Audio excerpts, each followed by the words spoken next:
If I had if I had to choose like an American Indian name, I'd have to think like Burning Chip or something. I'd have to think like, or like Kiara Powder, or like Kinam. Well, is that an Indian name though? Kinam Dust. You know, like I would choose Kinam Dust as my American. Well, I think Indian they used to use a lot of the names from animals, right? They did? Yeah.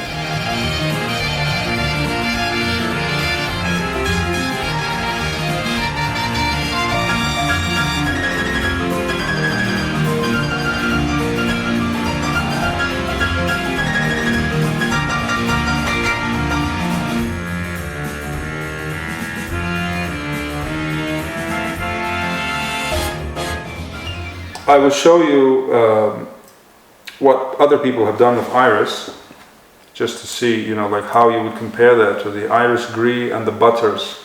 And I'll start with the one that I already showed you, which when we were smelling the chips. This is iris poudre, right? Or if you say it iris poudre or something like this, I'm sorry if I if I pronounced it wrong. You're trying. Yeah. So you know, it's Americans, you know. What to do? Here you are. Okay. Now this is from where? This is a French perfume by Frederic Malle. I showed you the Musk before. Yeah, you did. That's right. Yeah. So this is by Pierre Bourdon, or Pierre Bourdon, or again. Iris. Pierre, I call it. Yeah, Pierre. So Iris Poudre, and that's our first spritz. What do you think of that?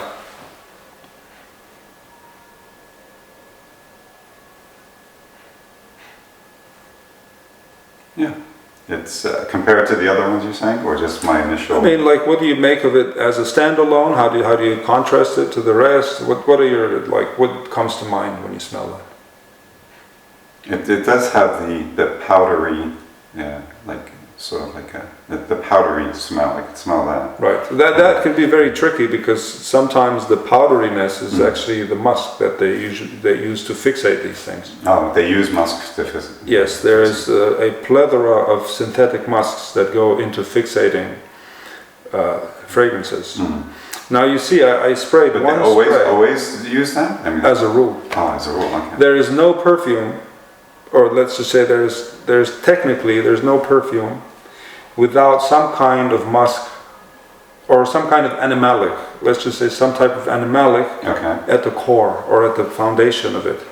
Okay, whether it is real deer musk, which is starting from the origins of that, or the second generation of nitro musks, which are now banned, like musk xylene, musk ketone, these highly toxic substances. And then you have the second and third generations. You got the polycyclic and the macrocyclic musks. It does have a light plummy smell to it, honestly. Right. Now, again, when we say synthetic musk, when we say white musk, this encapsulates, you know, synthetic animalics from any animal source. Like civet can fall under that.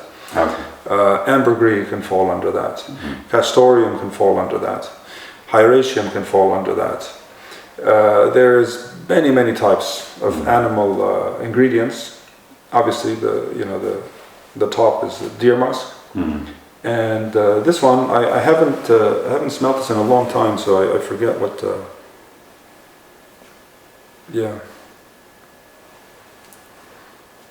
Almost like a winey, like a grape hops. You know, like hops. Like a. I smelled before more like a fruity something. It's a fruity tinge to it. Yeah, it's a bit soapy, isn't it? Yeah. But as an iris note, I mean, that's unabashed. It's like iris, like full on, and not trying to be discreet about it. I mean, you can't go any more bold than this. Iris Poudre, I think, is a decent attempt at recreating an iris note in perfume. Of course, you know, we don't discriminate between synthetic and natural, and given full artistic license to use whatever they can to make this note, it's a worthy attempt, I think. Yeah. it's a bit feminine for my taste. Yeah. Like personally, I would have to think twice before wearing it, just because I think it's too.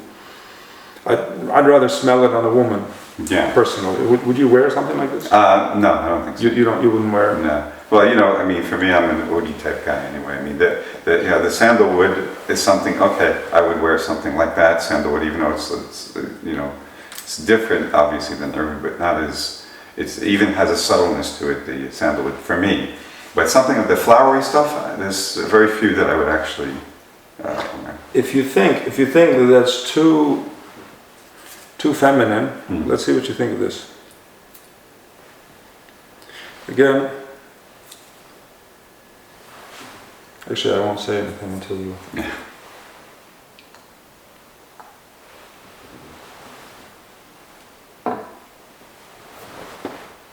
And this is what? This is Dior Homme, right? So Dior Man, right? So it's supposed to be the you can tell right away. embodiment of a male perfume.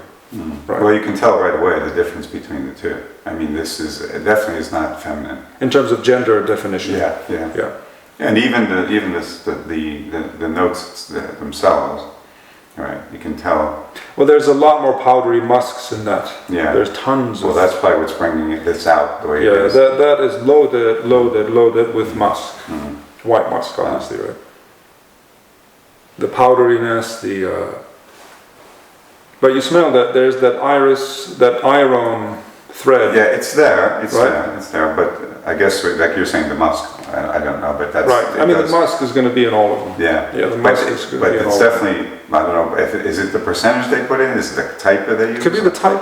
Obviously, the type. There's the musks. I mean, one time I made this Dadaist crazy rhyming poem in my head as I was reading through these synthetic musks. They all end in lead. So you got like a global lead, Polvo lead, Habano lead, Nirvana lead, something else lead, all these leads, right? So it's like this, wow, that's a lot of... a lot of leads. A lot of leads, right? I think it's too rosy also. I don't think this is too... I mean, a man can wear this, but I find this also to be a bit feminine personally, I think. And then I went to this prestigious London perfume shop and I asked the guy, I said, give me the top iris perfume that you can find, that you have. And he gave me this. I bought it just as a research, just for curiosity's sake. This is by Musk Milano, or the Musk, whatever. Musk is the name, right? It doesn't say Milano here. I think the box says Milano, right? Okay. Musk Milano, and the name is La Tessa, or La Tessa. Can you translate that for us? No, I can't, because I don't know what it means. I mean, I thought you're aren't you like the cousin of Luciano Pavarotti or something? No. My father spoke Italian. Your father spoke Italian. Yes, but when we moved out of the Italian environment, which was a neighborhood in Newark, New Jersey. All right. Okay. So we sort of like, and my mother was not Italian, so. Oh, your mother was not Italian? No, she wasn't. Where was she from? She was actually from Irish, American Indian background. Wow. Believe it or not. Wow, so you have Strange. some American Indian as well? Yes, I do. Strange combination, isn't it? That's amazing. Yeah. Wow. My grandmother, on my mother's side, Uh-huh. her mother, was married to a man who had some American Indian in him. So what was his name? No, it wasn't an American He didn't have one of those special names? In fact, I don't know what his name was.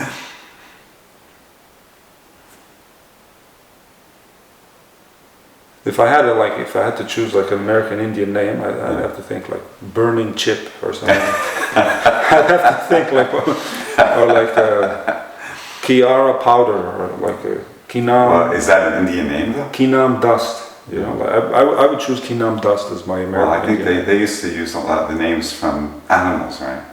They did? Yeah. Oh, then I would go with... Sitting Bull, Ensar Musk. And so...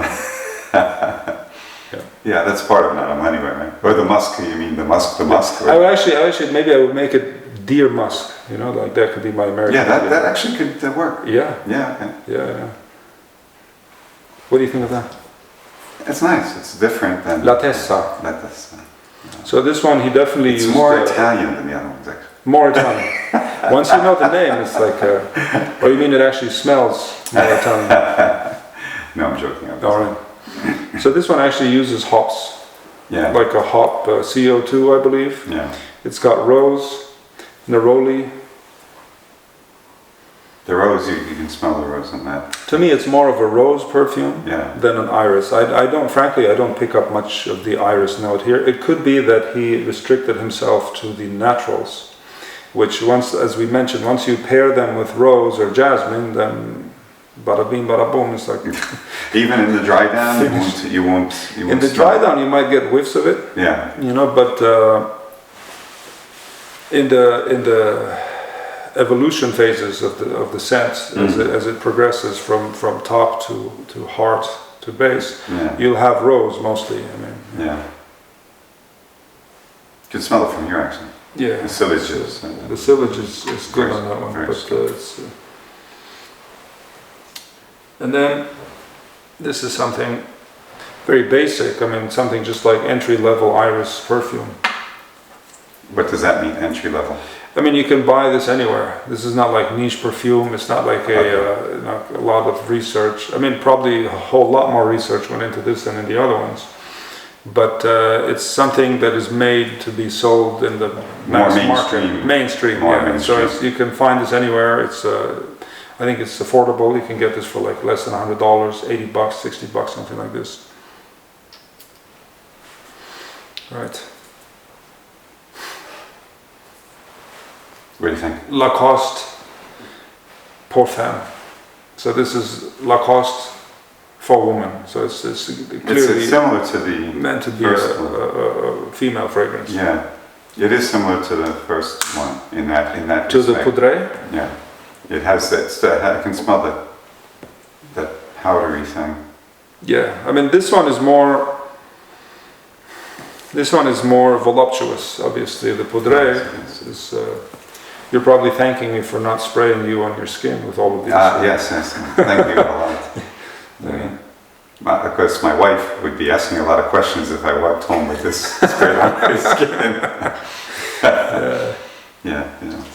She doesn't know that you have a morning show with us. Well, she knows, but from far away, she knows. Right. Yeah. Right. You haven't told her about that the secret that you spilled the beans before and how you got married. No, I don't. I don't share that. Only with our audience and our friends. You know. Yeah. You know, we're friends. We're sitting here having a good time. Yeah. Why should we tell our wives about this stuff? That's a good one. I mean, after all, you know. No, I mean, my wife is my most avid follower online. I mean, really? At least so far as I know. I mean, there might be more avid ones like that. You know, I don't know. Okay. But well, living with the master, it's a different story. Like when well, you're to living her, with someone like me. Yeah, I mean, to her, it's not anything about master. It's just a question of like, you know, like what was your hairstyle like on this day? Oh, I see. Yeah, no, my wife knows my hairstyle is the same all the time. Hi, honey. You want to say hello to your wife? Well, she's not watching. I'm pretty sure of that. Yeah. You never know. No, this one, the synthetic musk in this one is screechingly loud. The Lacoste is like loaded with musk, the white musk, right? Now all I smell now is musk. Yeah. This one has a buttery, almost like this effulgent floral butter kind of thing, which is, I think, is an incredible replica of the. I still do smell that powder like. I mean, of course, it's not going to be where you totally don't smell it, but I think the dose of musk in this one is like higher. It's an overdose. Yeah. Okay. Yeah. So I ran out of strips, so I'll just spray the last one on the other side of this one. And they're from the same house, so we can tell, right? Yeah. So this is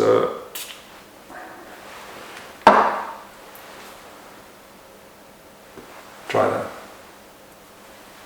This one doesn't claim to be an iris perfume. Well, I can see why. Quite frankly. You don't smell any Well, iris? not the initial. Oh, to me it's clear, Top. very clear, Really? palpable. I think the most Oh, it's. Yeah. distinct note, the reason you don't smell it is because I haven't shown you any of the synthetic substitutes for iris that people use in perfumery. I see. Right. But if I showed you some things like beta ionone, for example, or alpha ionone, or these kind of things, it smells exactly like that. Oh, okay. Yeah. Because it doesn't smell like the. Yeah, I mean, I think the beta or alpha ionone content in that is through the roof. Yeah. Well, that's pretty obvious. I don't know about that, but I mean, it does whatever that smell is. It is very strong. Yeah, I mean, I respect this perfumer. This is Maurice Rossel. The perfume is obviously Dante Bois, right? Because he made the Musk Ravageur, and that one as a structure, as like an architectural smell structure. Forget, is it natural, not natural? Is it musk? Is it not musk? There's no deer musk in it. Okay, but as a structure, I can appreciate that very much.